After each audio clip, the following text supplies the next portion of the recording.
صاحب اور گور صاحب اور یہ جو پھر واپس آئے ہیں تو اگلی صبح انہوں نے پولیٹیکل کمیٹی کو بریفنگ دی کہ خان صاحب نے جو ہے وہ اجازت دی ہے کہ آپ اگر سنجانی بیٹھنا چاہتے ہیں تو بیٹھیں، سنجانی بیٹھ جائیں اور اس دوران نیگوسیشن کر لیں، 1-2 دن دیکھ لیں، اس کے بعد پھر فیصلہ کریں گے کہ ہمیں آگے جانا ہے یا کیا۔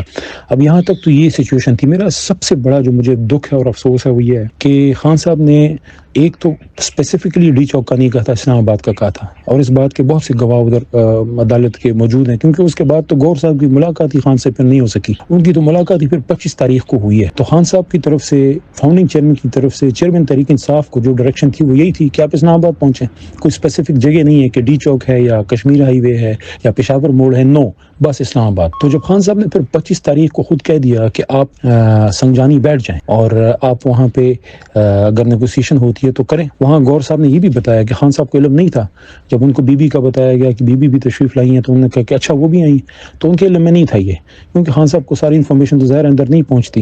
ان کو نہیں پتا تھا کہ وہ بھی آ رہی ہیں۔ بہرحال یہ جو خان صاحب کی ڈائریکشن تھی کہ سنجانی بیٹھ جائیں، اس کو میرے خیال میں 25 تاریخ کو ہی چیئرمین گور صاحب کو، سیکرٹری جنرل صاحب کو اسی وقت اعلان کر دینا چاہیے تھا۔ اس میں جو ایک ڈیلے ہوئی ہے نا، وہ کنونس کرنے کے لیے، کیونکہ وہ جب انہوں نے کہا کہ ہم نے بتایا تو بی بی صاحبہ شاید نہیں مانی، یا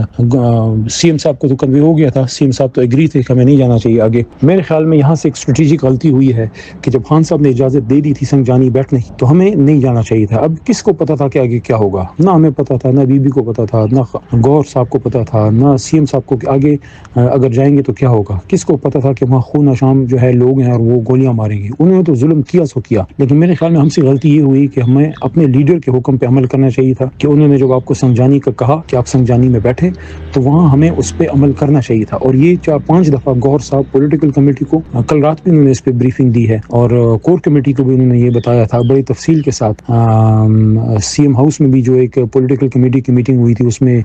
سی ایم بھی تھے، اس میں سب تھے، بی بی صاحبہ بھی شاید اس میں موجود تھی، تو اس میں انہوں نے بتایا تھا کہ خان صاحب کا یہ حکم تھا کہ آپ سنجانی بیٹھ جائیں۔ اب میرے خیال میں پولیٹیکل جو ہماری لیڈرشپ ہے، جو مین سٹیک ہولڈرز ہیں، ان کو آئندہ سے یہ خیال ضرور رکھنا چاہیے کہ یہ جو غلطیاں ہوئی ہیں ہم سے، یہ چیزیں دیکھیں، یہ غلطیاں کسی بھی بنیاد پہ اس کا جواز نہیں ہے جو ہمارے ساتھ ہوا ہے۔ انہوں نے تو ظلم کیا ہے، آپ ایک گولی بھی نہیں چلا سکتے، چہ جائے کہ کسی کو مارنا خدا نہ خواستہ، وہ بھی دارالحکومت میں، لیکن ہمیں ان کو یہ موقع نہیں دینا چاہیے تھا۔ اگر ہمارے پاس آپشن تھی، مجھے تو نہیں پتا تھا کہ تھی، یہ تو پھر اگلے دن پتہ لگا